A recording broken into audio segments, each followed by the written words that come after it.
Welcome to A Lunch with Biggie, a podcast about small business and creatives sharing their stories and inspiring you. My guest today, she pretty much does it all. She draws, writes, screen prints, illustrates, and is a food fanatic.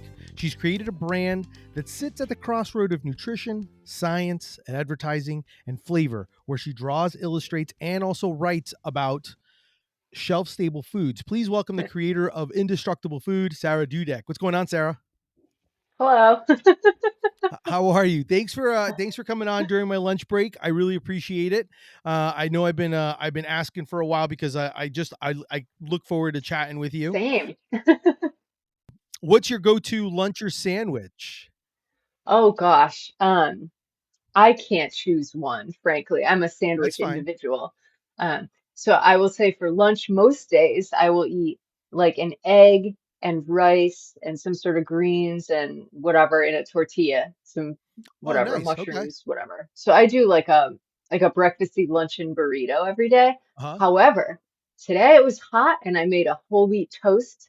I had some mayonnaise and some wasabi, and I topped it with some really good canned tuna with olive oil. Fantastic. Nice. That I was an love it. open face, but it counts. I, I'll give it to you. It's funny because a lot of times when I eat tuna, I'm the same way. I will eat it. I don't typically eat it as a tuna fish sandwich, like with Hmm. like that. I usually like it as toasted bread and eat it almost like open face in that aspect. So I'm very similar in that. I just think it tastes better that way, especially if I do it with a bagel or something like that. I just kind of something I like about that. So let's talk a little bit about like the origin story and how you even started doing the whole research and illustrating and writing about indestructible foods. Like how did that come about and start? Yeah. So um, the pandemic was this interesting time where none of us who rely on retail stores or on live art shows were making any money at all. Like you could sell things on the internet, but your income stream was interrupted. Let's put it that way. Yeah. Um, and the government was offering uh, unemployment assistance for those of us who were not making any money. And I used some of that money to take an editorial illustration class. And that really sort of shook up my creative process a little bit.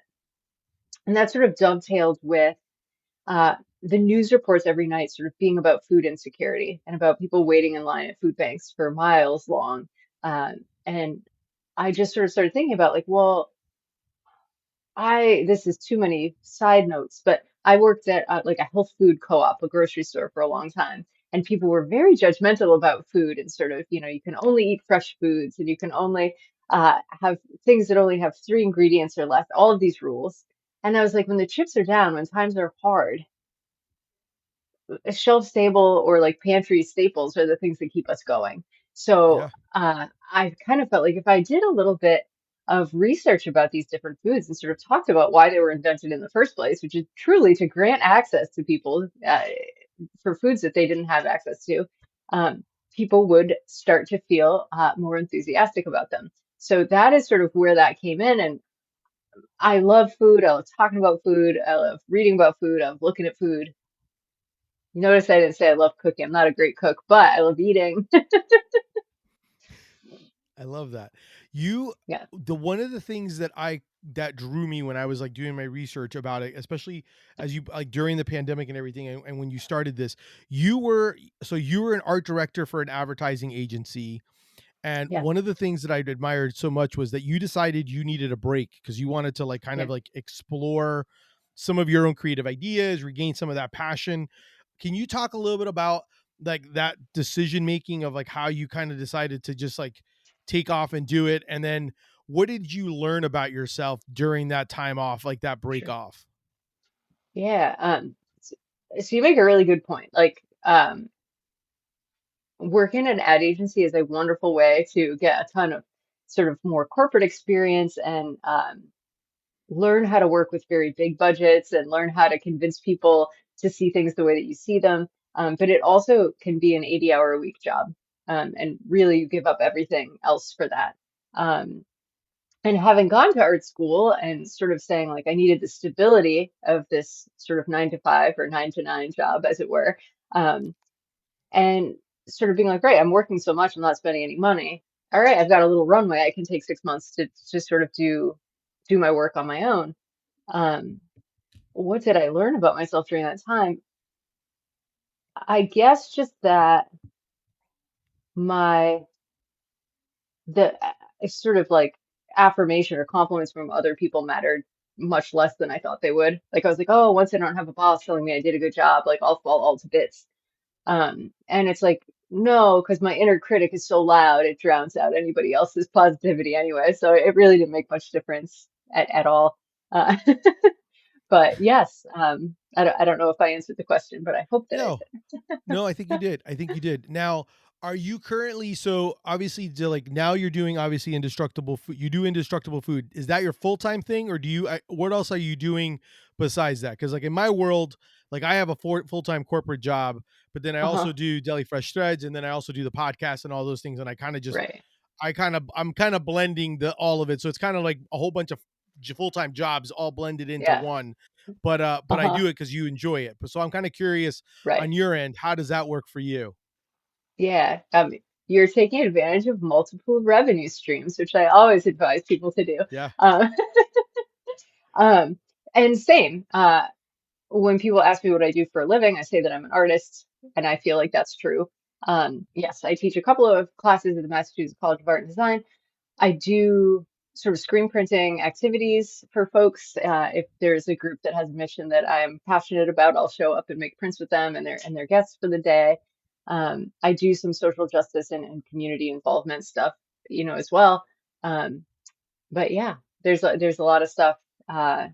There's a lot of stuff in the pipeline all the time. Yeah. No, which is great, and we could definitely talk about that. So I know at one point you lived in Somerville, Massachusetts. I Uh-huh. know home of the Fluffer Nutter or the Fluff. And so and which I love. And one of the things, and you probably knew about this, but that because I have two. At one point I had two shirts that were based on Fluffer Nutter stuff. I have Uh-huh. one that's like a Red Sox theme one that says Fluffer Nutter, and then I also Mm-hmm. had one that not many people appreciated me living in Orlando, but I created one called the Liberty Sandwich because that was Yeah, originally the name of the Fluffernutter before. it is. And I just Yep. wanted some retro-y looking thing. I still love the design. The only thing is not many people really knew too much what the heck I was talking about because, you know, I and you and that's kind of one of those things that I wanted to kind of ask you about was sometimes I feel like you and I kind of get like we dive into the weeds on these things, and so we kind of, you know what I mean? Like I tell sometimes like I'm like a sandwich nerd. I know too much sometimes. Do you Sure. think sometimes it makes it hard when you like are passionate about an idea, like you love it, and then you go to you're like, I think this would be a great idea, and like I think I can make a print or art or some form of art with it, and then it just kind of falls flat, and you're like, yeah, like I went above everybody else's head. Like, have you had anything like that happen? Sure. I mean, yes, all the time. There are things that I think are like exciting and interesting that nobody else thinks are exciting and interesting. But like that's why I get to do what I want for a living, right? Like, Yeah, yeah, sometimes I'm wrong and but sometimes the things you're wrong about make you like good, strong connections with a very few people. And I really yeah, value that sort of as yeah, well. So um I take it all as a win. And some of the stuff that I sell the most of is not the stuff that I'm necessarily like, oh, that's the best work I've done. Like I'm just like, oh, this like it strikes a chord with people and I appreciate yeah. that and I value like people's experiences and what they bring to it. My ego doesn't need to be a part of that. Like Yeah. it's, No, I totally get that. Speaking of like shelf stable foods and stuff, do you have a favorite like shelf stable, pantry stable food? well, I eat pasta almost always. Like, I mean, Okay. that's something I eat every day, and that counts, right? Anything that's on the Yeah. shelf in the grocery store counts. I have not made an illustration about that yet. It's a little less flashy than like easy cheese or something, but Yeah. um, I tend toward a good mixture of like novelty, uh, non-perishables, and then like pantry staples too. Like there's, Yeah. I certainly have a jar of fluff in my pantry, but also rice and beans and pasta and a couple of cans of corn always, and Yeah. those sorts of things as well. Um, but yes, I guess in terms of snack or like more processed foods. I tried recently, have you ever had canned tamales? No, yes. Yes, I have had them. And I think And you did I it. I think did you do a video on, and then we'll okay, talk about it. You did do a video of talking about that, uh-huh. right? Yeah, and I like loved yes. them. I was surprised. It's kind of crazy sometimes when you see some of those things, you're like, "Oh, that's actually not as bad as I thought it would be." Uh-huh. You know. They each come in a Now, little paper. I mean, it's very exciting.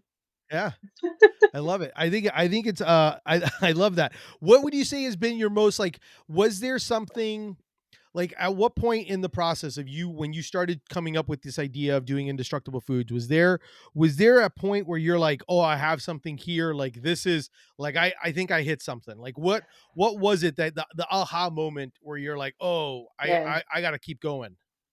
My whole creative process is a series. Like no matter what I do, I'm like, I'm making a bunch of it. Because even if one of it isn't any good, 50 of it will be impressive. And like that's I'm not saying that's the right way to go, but that's the way I approach every project. So I'm like, all right, this is a cool idea. Does it work for three? Does it work for nine? Does it work for 25? Like how far down the road can I see it? And often you'll run out of steam and you'll say, okay, I've made 12 of this and I'm kind of done or whatever. This is something where these foods and these conversations like help me get to know people. So like there's never a point where I'm like, I don't want to do this anymore. I want to do the food Yeah. that's important to you. I got a long list. But yeah, so I don't know that there was necessarily a turning point. Um, Perhaps like the more that I did it and the I got my feet under me a little bit and I was like, oh, I can do this. Because if you'd have been like, can you draw? I'd be like, nah, like absolutely not. Right. But it all worked out. I got a big Sharpie in my hand and it changed everything. Really? And then Okay. you also screen print you taught yourself how to screen print, correct? And so then you What? started screen printing, or how did that process go? Because like, you make so many different amazing products. Tell people a little bit about, because obviously we talk about shelf stable, but tell people, like, give your like, when usually when you go and you're doing it, like you're either selling or a pop-up, people will be like, "What's Indestructible Food?" Give Right. people the pitch on what it is, and what they can expect if they when they as they're listening to this, maybe scrolling and checking out the site. Yeah, I mean, I think it's just my deep dive into like the history and community that surround non-perishable fare. So think of me as a fan of the aisles in the grocery store, where things do not need to be refrigerated, where you can lose track of a canned good and find it 2 years later and still enjoy it. I think that I live in a part of the country where biotech is huge, where like sort of innovation is this really big, important thing. Um, and this was that 100 years ago. This is where innovation was. And it used to be that you could grow up, say, in like the northern part of the United States, and you would never eat a peach in your entire life. Yeah. Like that's bonkers. Like it is absolutely strange to think. Or you would live in the Midwest and you would never have an oyster. And once those things were canned, and those were special food. Those are things that like you open a little can of peaches and you're like, I'm having people over. We are eating canned peaches tonight. Like that's exciting. That's exciting stuff. And I guess, sorry, this isn't at all what I would say at a show, but I'm going No. to say it anyway.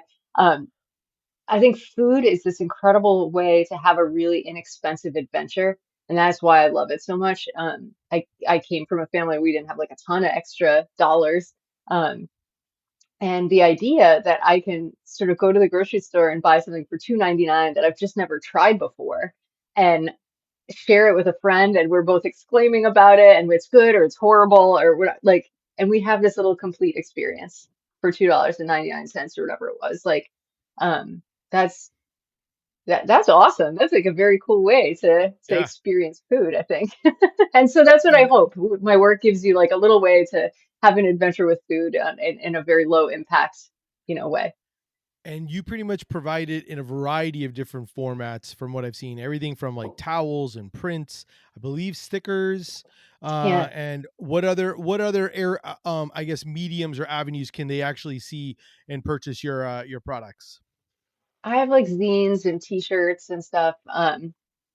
Zines are so much fun to do. They're all encompassing. Like I have to put everything down for a minute to do them. But I have sort of a treasury of non-perishable fare, which is like the Indestructible Food like series. Volume 2 should have been out 100 years ago. It's not out yet. However, it's sort of like this straightforward like histories and illustrations and like little fun facts about grocery foods. But then like I did a Halloween one this year as well, which was like so much fun. I love Halloween food. I love talking about it. And that one I got to be a little bit more playful and be like, all right, there's a dating quiz and there's a crossword puzzle and there's like, so it feels much more like the activity stuff you got when you were a kid. Like, Yeah. because again, like food is nostalgia. Like food is not just like healthfulness for our machines, which are our bodies. Like it's also, dude, I remember the first time I had astronaut ice cream and how disappointed I was, you know? Yeah, that's definitely a one of those I have had as well, and I'm not a fan of it. Um, you made a comment which kind of works with the whole idea of you saying the experience of with somebody else. I love one of the comments that you've made, and I think it was in one of your YouTube videos that you said something to this extent of like, if you don't like something, have someone who loves it make it for you or prepare it for you. And Yeah, when I heard you say that, I was like, holy cow, that is like, because things like spam or something like that, like yeah, you know what I mean? Like some people are, a lot of people are like, I don't like spam. And I'm like, yeah, but have you had it when someone knows how to make it and they and how right. they enjoy it? Like it's a totally different animal when it comes Uh-huh. to it. You actually can enjoy it. So I absolutely loved like hearing that. And so and it is, I'm a huge fan of being able to share that eating, the communal eating Yeah. experience with someone, and being Uh-huh. able to kind of like talk about it, or even like sample it and get like a sampling of different things so that you can kind of try Right. different things together. It's Mhm. definitely an experience. And everything is not going to be to your taste. Like it's not, there are people who are like, I'll eat anything. I'm not one of those people. There are things I like more and I, Yeah. I like less. But I will say that when I visit, say, a friend at their family's house for a meal, I'm trying it all. Like I am given, because it's like, right, man, this is your tradition and these are your stories. Yeah. And like, I love you and I'm interested in you. So I want to know those things. Like, Yeah. that's, that's just, it's just respect. And it's like, food is common ground. It absolutely is. Like, it's a thing that people who are very different can share with each other. So, like, I think it's very exciting. Yeah, no, it totally is. One of the projects or series that you did that I absolutely love is your, like, your devotional screen Mhm. prints.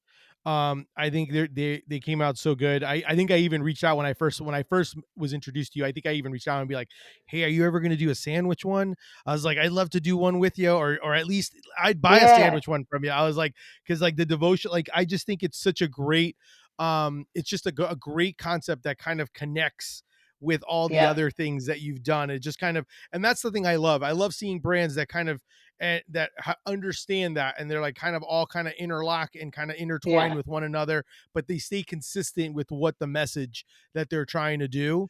I For think real. that's something that's lost by a lot of brands sometimes, when Uh-huh. they start out, when they're like, well, it's a little bit of me, and I'm like, well, that's great, but like, where does it all? How does it all really connect, and how do people know that it connects?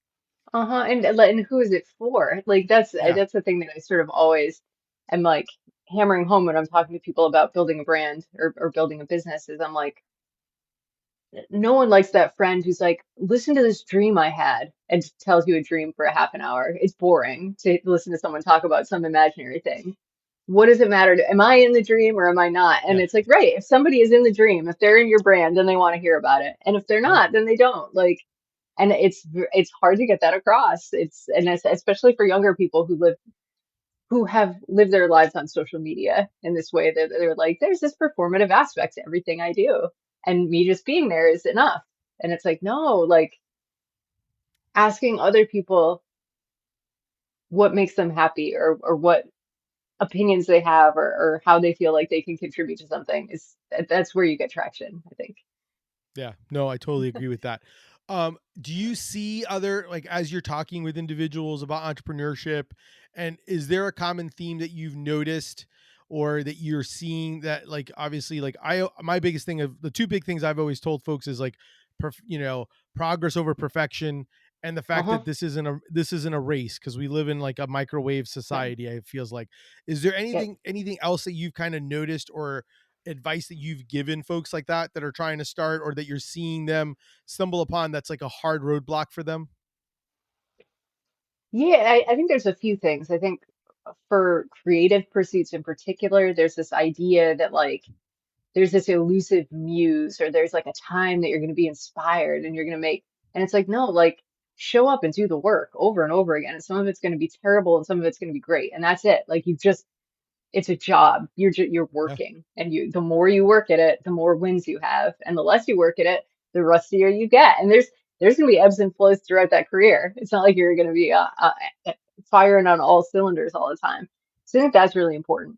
And I think also it's really important to build a community of people who really care. Who you need ultra fans. You don't need a million people to kind of tolerate that you exist. You need 1,000 people who buy your stuff for every person in the holidays, who talk about your work when you're not there, who point you out when they see, whatever, that report to you. They're like, oh, I was in a restaurant. And they have your, like, those are the people that you are going to feel, I don't want to say beholden to, but in service to, that you're like, right, it's worth doing this because these people care, not because, someone I've never heard of mentioned me on TikTok once. Like, That to me, those moments, the ones that the ultra fans, like those are the ones that give me energy. Like yeah, that, like they are the ones that like replenish you when you're, and sometimes a lot of times I've said it before is like sometimes you're gonna have those moments of self-doubt and you're gonna have those moments where like, yes, what the hell am I doing? Why am I even doing this? And then you get that random message of someone telling you, like, hey, I just yeah, saw someone wearing your shirt like in Chicago, and you're like, oh, no yeah. way. And I was like, yeah, it's so cool as that. And I'm like, yeah, this is amazing. Like those type of people that remember you or think of you, and then are into what you're trying to do. Those are the times, like when I do pop-ups, that's like for me one of the reasons, like it's Yeah, exhausting, but at the it same is. time, like I need it. It's like a mixture of like, it's because you're doing that interaction. It's not just an online interaction, it's like an in-person Right. interaction. So you kind of get fueled, even though it's exhausting, you still get fueled by by that Uh-huh. energy that you're giving and that you're getting back from everyone. And that gratitude, and the people who are like, oh, my grandpa always ate deviled ham, and this reminds me of him so much. Like, thank you. Like, it doesn't matter if you buy something or not. Like, if you're Yeah. connecting with the work, like I'm stoked. Like that's that's kind of That's it. And I think that, yeah, that's important. Yeah, that's something for me that a lot of times people will ask me. They're like, "Hey," I'm like, "Yeah, I'm not trying to sell." I'm like, "Listen, I'm like, if you want to buy, even if you just want to come and talk sandwiches with me for a little bit, you know what I mean? And then you leave, that's fine." I'm like, "I just want to have that positive interaction with you, Yeah. and be able to kind of go from there." So I definitely agree with that. Um, I kind of mentioned it before, but I kind of want to talk a little bit about the idea of. So you had this idea, um, I guess, behind doing the Indestructible Food Hotline, 978 canned food, Yeah. on YouTube. Tell me a little bit about where that idea came from, the idea of getting a phone number for people to actually call it, and then just kind of like that whole aspect of how you kind of like made it happen, even in the sense of like getting people to get like call in or just be able to Yeah. provide feedback, and then the buildup of it. I think it's great. Like I watched all of them because I literally I just enjoyed the research and the little, like I'm into that stuff. So I was like Yeah. I was in it. So I kind of wanted to know a little bit more about how that came about and how you came to kind of Yeah. work in doing it.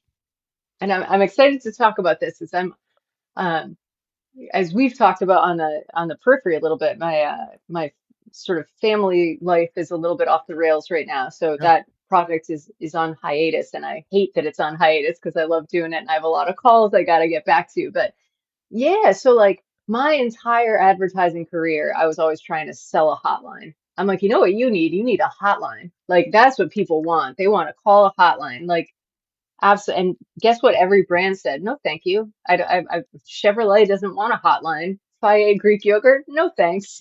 Like no brands want a hotline.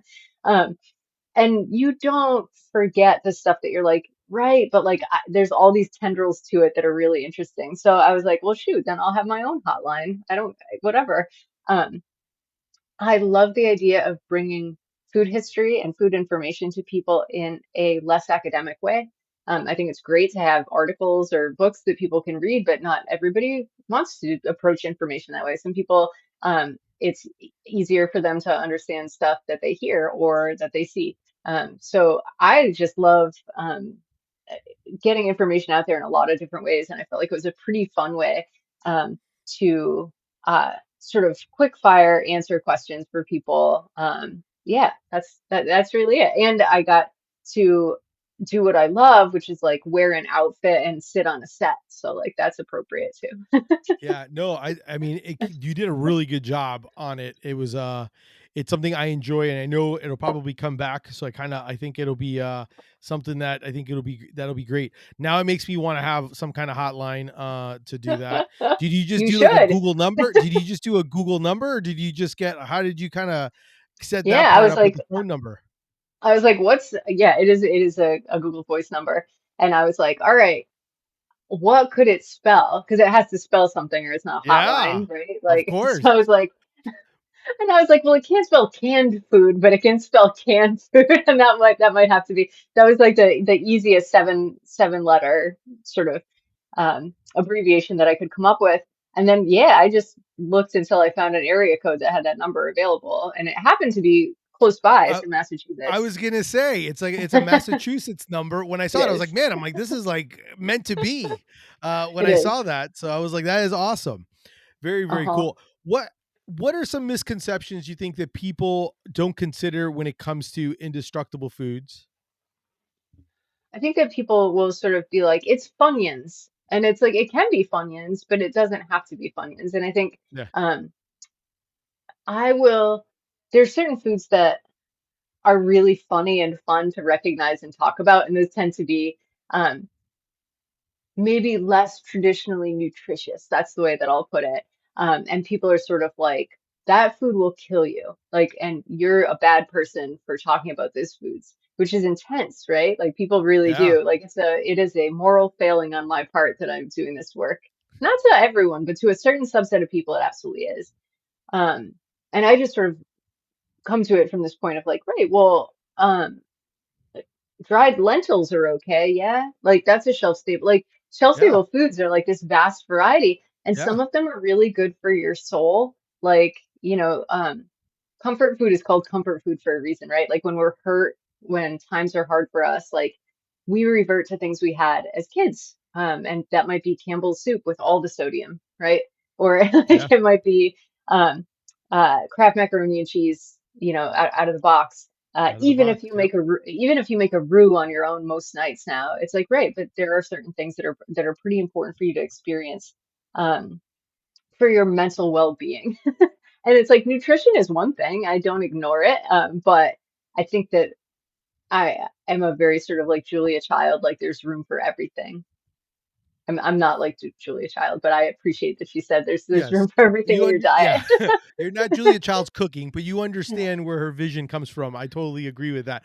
I also think it's amazing, and I've had conversations with, like, other guests and even with chefs about this, how sometimes, it's amazing how you can have something that brings you back when you eat it when someone else like has made it for you, like like let's Uh-huh. say like your mom, like let's say my mom made the best mac and cheese or something like that. Yeah. Like there's certain things that, and you can recreate it exactly by all the same ingredients, but somehow it Right. never tastes exactly the Uh-huh. way, and it's like the weirdest thing when it comes to that. And Yeah. I even think about it, like I'll even make, like, I'm sometimes I've tried to learn how to make my mom's arroz con pollo, and whenever I try to Yeah. make it, it never tastes anything close to how she makes it. I Right. don't know what it is about it. Uh-huh. Have you done any research? I know there's some research and I've heard about it, but I'm kind of curious, like, have you ever come across that or looked into something like that, into that aspect of why things taste better when someone else makes it other than when you make it? Right. I haven't. That is not a part of my repertoire, but I'm Yeah. gonna look into. I'm at least gonna read up because that Yeah. is absolutely it is a very important and truthful aspect of food eating that Yes. I haven't thought about too much. So I've done a little bit of research. So I'm gonna Yeah. give you I'll give you a little bit of what I got, but I'd be curious if when we compare notes, if you do research on this. So the two Yeah. things that I've gotten is, and obviously it's because a long time ago some people make the comment of like, make me a sandwich, like that line, that line of make me a sandwich. And sometimes it does taste better when someone else makes you a sandwich. Sure. But the Yeah. reason, and I that's how I've got, that's the positive spin of how I've taken that phrase. It's Uh-huh. like if my mom or somebody were to make me food, they say sometimes that when you're making foods, especially something like that, you a lot of times what'll happen is your salivary glands and things like that, you're smelling these things, you're Yeah. experiencing all these things. So by the time you're done making everything, you've already Uh-huh. kind of tasted a lot of this stuff. So it's not, Yeah. so then you're kind of not having that initial smell or this initial Right. taste that it is. Obviously, I do say that there is a little bit, made with love from mom or from a special Sure. person, that there's that sentimental, emotional attachment as well. Because something as easy as, like I said, a box of Kraft mac and cheese could taste totally Mhm. different someone else making it. And it could be anything from like the pots that they use compared to what you use. But Oh, for the yeah. most part, like those are like the big one is always the fact that if you're making it and you're tasting it, it's the same reason why a lot of times people that have like kind of made something and been like really laborious and like really Uh-huh. long cooking, by the time they're done cooking, they don't want to eat it because they've like been Right. almost like tasting it, and their salivary Yeah. glands have been having it for so long. So I understand that aspect of it, but but I love the attachment of it, and I always love to hear like that aspect of people telling me like, oh, my mom made the best this, and I'm like, Yeah. something so simple, but yet I'm like, but it's when how she makes it is just better than anybody else's, and I was like, it's so Yeah. so so true. That's incredible. I also wonder, and I'll admit that I'm guilty of this.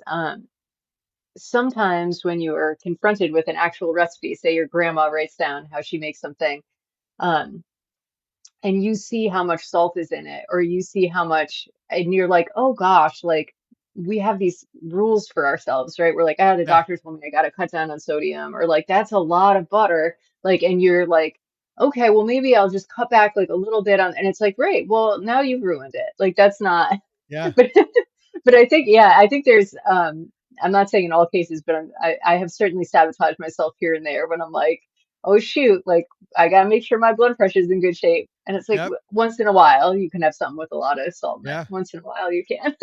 Or even the fact that if it's like a family recipe or someone's recipe and they've made it so often that they don't know how to properly annotate what it Right. is.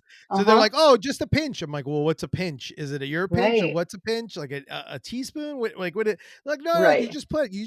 And I'm like, Right. so No. things like that are kind of always I always find that to kind of be interesting. Since you have so many different series and so many different ideas constantly flowing, and kind of projects and how they kind of ebb and flow, where do you kind of keep your ideas? Like, where are you keeping all of these like concepts and ideas? Do you keep them? Are you the type to put it on a phone? Are you more the type to like write it down somewhere on a piece of paper? What's your creative process like? um Sloppy and embarrassing, I guess is the way I would put it. Uh I Yeah, it's everything from like if I have a really good idea and I'm on my way out the door or something, like a scrap of paper, um, but eventually like I'll find it and I'll be like, oh, that was silly and it wasn't a good idea at all, or I'll be like, oh no, that's actually really cool and I gotta follow up. So like then it will like it'll progress into like my notes app. Like I have like to-do lists for every day on my notes app. Actually, it's not for every day. It's like it starts on like Tuesday and then it goes to like 3 Thursdays later. And then I'm like, oh, I should start a new one. But like, so like there will be like weird little ideas. And then if it's really good and I think about it more, then it gets like a title in its own document, right? Okay. And then it really exists. But like, yeah, like I don't know if you feel like this too, but there's this like sheer terror that like I'm never going to get it all done. Like there's just so much that I want to make and do and learn and talk about and read about and uh life is less long than I wish it was. No, I really I agree with you 100% on that. And then it's always kind of crazy because I'm upset. I love notebooks. So Yeah, I have like notebooks, so I'm always writing, but the hard part is then since I have different notebooks, and sometimes I'll just grab a notebook and just have it in my car or have something, yeah, or I'll doodle something, or even when I'm selling at an event, I'll have like extra pieces of paper, and I'll like if I yeah, come up with an idea or someone says something, and then I'm like, okay, I got to put this somewhere else. And so like for me it's like I'm all over the place sometimes, like, and that's why I'm always yeah, kind of curious on like the creatives, where everyone kind of goes. Like I do have like a Google Keep on my yeah, phone, which allows me then to, like, if I have pictures, I could take a picture of it and then I can make myself some notes. So it's kind of almost Yeah. like a Pinterest board, but it has like all Uh-huh. these random ideas on That's it. Same awesome. thing with like on my notes section of my phone. Yeah. But then it gets lost because then I'm like, well, that's a lot of different things. You know, all over the Right. place. Like it's just random. It's like you're kind of doing that whole what is it called? There's like a brain dump is what they call it, Yeah. where you Yeah. basically will just sit down and just kind of dump everything that needs to get Uh-huh. done, so you kind of get it out of your system. I'll Right. do that quite often, and then it just kind of then it gets really weird Yeah. when you're doing that Yes. with life, life and business and everything else that kind of comes with it. Yeah. Trying to keep it all there. But I would very much like to be the person that just had like a series of 3 ring binders, right? And I'm just like, dude, it's all in there. It's all every idea I ever had, cataloged by month and year. Like that's not me, but I wish it was. There's room for Yeah. personal growth. We'll see. Yeah, no, I'm down. I'm down. Like I love to just be able to have like a stack of notebooks and like have like a library or a shelf of just notebooks with all Uh-huh. the ideas that I constantly do. But I basically they're scattered in amongst the bunch, so many different other parts. Um, what do you think has been the hardest part about running your business? Would you say? I would say my lack of entrepreneurial spirit. So like I took an entrepreneurship class. Like when I started making my own stuff, a friend of mine is building an entrepreneurship department at the Massachusetts College of Art and Design. That's And awesome. because we all went there and we all graduated with no marketable skills, right? Like, because there isn't anybody really who's like, make me a sculpture, like whatever, right? Like that's not the way that life works, really. And we didn't know how to price things and we didn't know how to interpret contracts and we did like whatever, no business skills. And she was like, we don't get to do that anymore. We don't get to graduate kids who don't know that they are going to be in charge of their marketability at some point, right? So she was like, "Oh, I'm workshopping this entrepreneurship class. If if you sign up to take it, I'll pay half of it if you write me notes," which is like a very cute way of her being like, "You are going to start a business and you need to know something first." So I owe her. I don't say no to her anymore, whatever she asks. But so I took this entrepreneurship class, and uh, it was sort of like entrepreneurs are people who take risks. And I was like, I hate risk. Like, I hate it. Like, I don't want to take a risk. I want things to be safe. I want them to be planned. I want a ritual. I don't want to risk. But the more that I learned, I was like, no, no, no, no, no. Like, it's not like you're like throwing money into the wind. It's like you're assessing risk. You're collecting data. You're seeing what's happening and you're saying, how do I think that my business will perform? And then you're assessing over and over again and saying, that was a bad choice. That did not work financially. What can I do differently? Differently. And once I sort of understood that it was a journey where you got to keep changing your mind, I was like, oh, I can do that. Like, I thought it was sort of like this is the business plan and I'll either be a millionaire or I'll be in the gutter. And it's like, yeah, that's not at all what this is. Like there are Mm-mm. no venture capitalists breathing down my neck. Like I No. can make my own choices. So yeah, I think that was sort of the biggest thing I learned because I never ever ever wanted to be my own boss. And I still wish for a paycheck that just arrived. Like that's hard to walk away from. Yeah, no, I can imagine. Did you have anyone in your life or anything like that that was in entrepreneurial like, or anyone in the other, or on the other side of it, anyone in your life that inspired that artistic side of you that, that kind of, that led you to go, hey, I want to pursue and work in the arts and do things artistically? Yeah, I mean, I don't have any small business owners in my family, I don't think. I'll forget someone and they'll see this and they'll be like, you forgot about Aunt Hilda and her millinery shop or something.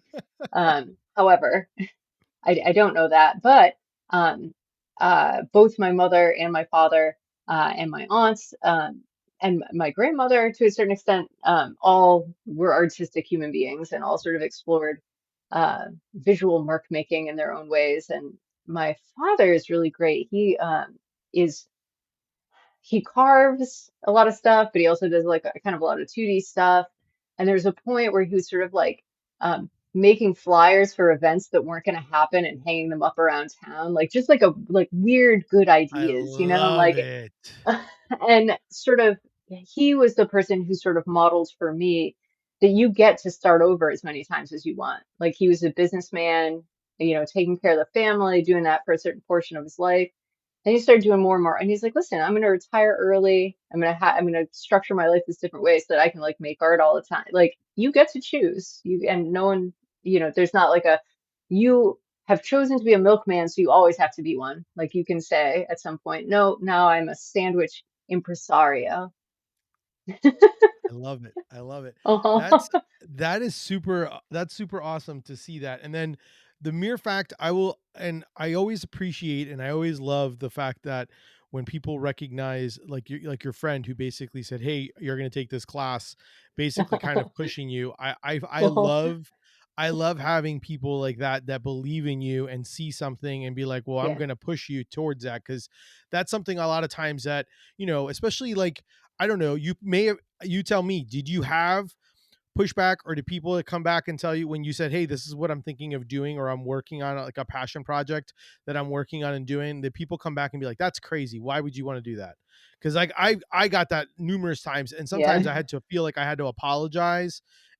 It took me a right. little while to then realize like why. I'm like, yeah, it's kind of silly. It's a sandwich themed clothing brand. And then after that, I was like, why am I apologizing? This is something I love. I enjoy it. Like I'm Yes. like everyone's got like I'm not apologizing anymore. So No, and it's a great because idea. No, that's yeah, and that's kind of how it went. But yeah, in the beginning, I kind of felt like I had to like, because you're always going to come across the doubters or the people that don't aren't sure, like, are just like this is silly. I think there's a level maybe of jealousy because you're willing to do something that's creative and outside of sure.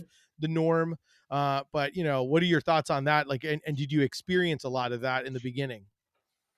So less maybe than you would think, because everyone in my circle was sort of like, you've been this weirdo your whole darn life. Like nothing is coming as a surprise to us. Like it's not like I was like, well, I was a neurosurgeon and now I'm going to write about canned goods. Like there's like people were sort of like, all right, that tracks. Like that's appropriate. What I did get a lot out of the gates was sort of very strident and aggressive advice from certain corners who are like, you've got to make sure you do this, or like, I do this amount of shows every year, and that's the way to get your name out, or your website has to be set up this way. And the best phrase that I ever encountered, and I tell this to everyone, um, you can always say to somebody, oh my God, that's such good advice. I'm not sure that I want what you want, though. Like it's so easy. It takes all of the gravity out of the situation. It's like, right, Yeah, you have these goals and your decisions are so good to meet those goals, yeah, but my goals might be different than yours because it isn't, maybe I don't want to do pop-ups every single weekend. Maybe that is depleting for me. Maybe I would rather be like, okay, I have a lot of wholesale or yeah, I'm filling my cup digitally. But it's like, right, like you can sort of say, I hear your good advice without saying I have to apply it to me. I yeah. think that's very helpful. No, I love that. I love that. What what advice, and this is kind of I usually make it very general because it could be business related and you've kind of hit some great points, but I'm just kind of curious, what advice would you give for to someone who wants to start something?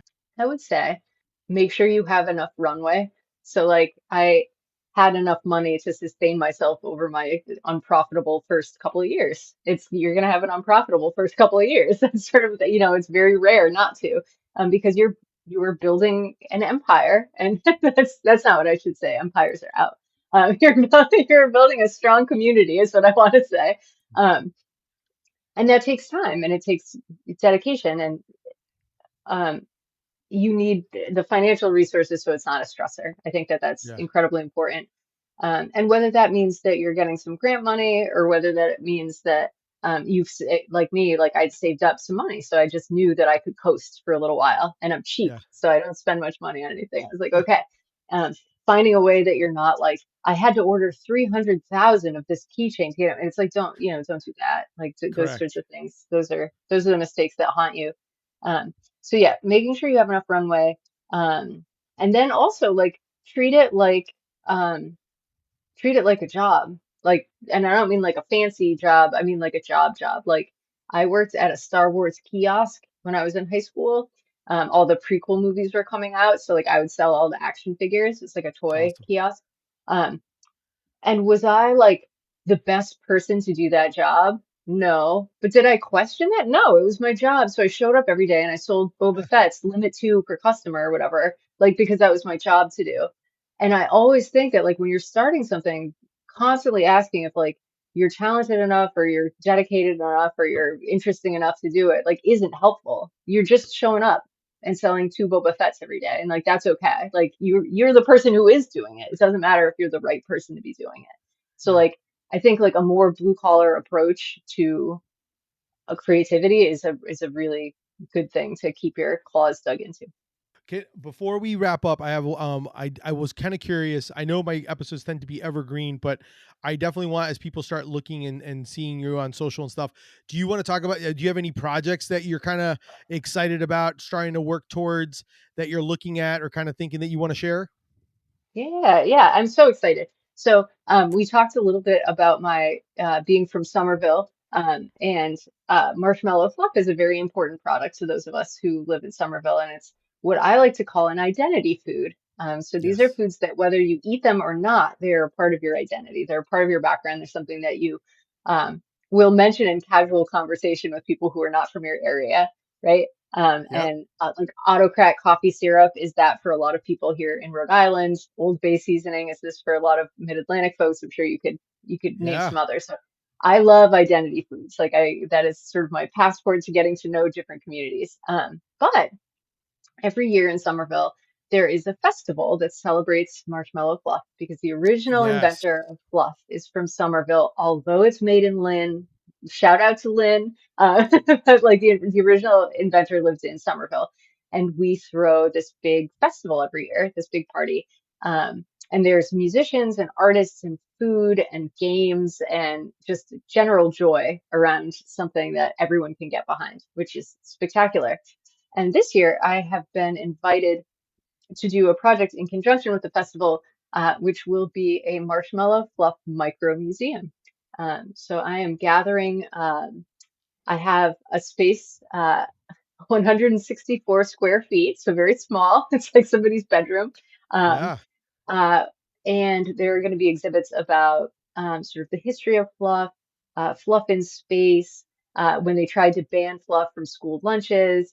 There's going to be the world's smallest marshmallow fluff fan art gallery. So we're going to do sort of a lot of stuff and really sort of play with the scale of the space, but also let people come in and print their own souvenirs. We're going to do screen printing there too. So this is a moment where I'm like, I don't know if I'm the right person to do this, but again, it's a job and I'm going to show up and I'm going to do my best at it. And No, you kidding me? that, You're gonna crush it. That is like, because of the fact, like, you're, because of the research and the knowledge that you have, being someone that's lived there as well. I think, and the fact that I've seen what you're, how you've done, and like some of the, in like some of the images, I'm excited. I'm like, I'm so excited to see what it, how it'll come out, and when does it happen? When, and what is the festival? It's not. Is it called the fluff? Is it called? It's not a fluff festival. Is that what it's called, or what is it called? What do they yeah, call it? it's called What the Fluff. Uh, What the fluff? Love it. yeah, and it is put on by Union Square Main Streets, which is a community development project that really has done a ton to revitalize Union Square in Somerville, which is where this festival is. And yeah, like it is always a spectacular party, and you know that I'm taking it seriously because I have Fluff right with me at all times. You have Uh, to, have to, have to. I um, don't know how many times I have people tell me, because they see, when they see my Fluffernutter shirt, how many people tell me that they have a jar of that fluff inside their drawer at work, and then like they uh-huh. slide it out and have like that with with a spoonful of that with marshmallow and peanut butter, and they're like, I'm good to go. Exactly. It powers you up. And I will say, I'll shoot you an email. I'm collecting submissions for the fan art section of the museum. So if you want to Really? submit one of your little t-shirt designs, I would be Oh, I honored to would have love to. I it. would love to. I may send you my Liberty Sandwich one, because that way you That guys would could, be ideal. because that's the, that'd be a perfect one. That's how I got inspired, because I literally was, I do my, I'm a sandwich nerd, so I did my research, and when I found out that it was called Liberty Yes, Sandwich, I was like, man, what a great name. I was it like, really I'm like, is. and like the fact of how the recipe came about, and the battle on who was going to make it and all that stuff. I mean, Yeah. it is amazing. I absolutely love it. So I'm super excited that you get to do that. And yeah, send me the information. I would love to take a part in any way I can. Uh-huh. That would be amazing. A valued contributor to our fan art gallery. I mean, yeah. Heck yeah. Heck yeah. Where can people follow you? How can they shop and check out some of your work and some of your art? I mean, you do have some stuff. I've been waiting to chat with you before I ordered because there's some stuff that I need to have in my office here. The fluff some fluffer nutter, a fluff is going to have to Yeah. be a print, but I kind of wanted to I wanted to be able to tell people where can they do some shopping and check out your stuff at. Yeah, so you can follow me on Instagram and it's at Indestructible Food, so that's easy to remember. You can go to indestructiblefood.com and you'll see sort of all of the food articles are there, but there's also a storefront attached. And then you can also go to Etsy. I have a store there that has sort of broader my work. So the devotional food stuff is there. Some of my social justice stuff is there. And then the indestructible food stuff is there as well. And so you can either I I think you can just type www.sarahdudek.com and it redirects to that Etsy page. So that's a And good way it'll to go. be all I'll have all of those on the show notes so that way everyone can click all Super. the links. They'll be able to see all of that and do some shopping that way as well. Sarah, I appreciate you so much and having this time to chat with you. It's definitely been a blast. I've been very excited. I'm glad we got a chance to finally chat and I'm just excited. I'm excited to see what you're going to come up with in this Fluffer Nutter this fluff museum, Yeah. and I feel like it could be like a kid's like you may when you said it all I thought about was like I could see like a kid who's like obsessed with fluff and he like his whole room looks like that, you know what I mean, like it's like a room, Uh-huh. since you said it was a room I was like I could just see a bed and it's like fluff, it's like a spreadsheet, like a bed sheet of or comforter and everything and it looks like a room but it's all just a memorabilia of fluff, Well, so I that's could the exciting thing too. This is year one, but maybe there's a new museum every year and someone else curates it. That would be yeah. incredible too.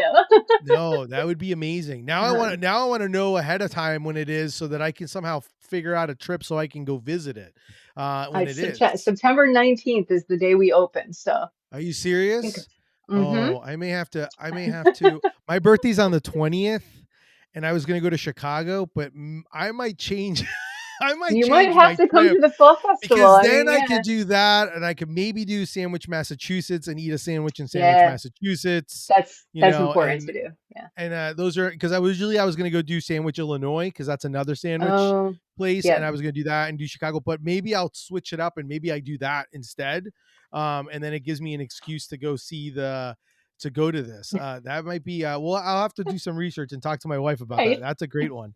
I love it. If I do go, I'll tell you for sure. I will definitely give you a heads up that I'm coming. Yeah. Um, And I think we should be in touch about potential collaborations in the Oh future no, too. for That's sure. For exciting. sure. I would love to do something with you. I don't care what it is. I just want to do something fun with you. I think it would be a Yeah. blast. So for sure, I definitely will. Trust me. I'm a fan. So I will be following and sharing any way I can to tell people more about you and what you're doing. So I absolutely love it. Same. That's thank you. That's our show for today. Thank you so much to Sarah Dudek of Indestructible Foods for being on and having lunch with me. Definitely make sure to check her out online.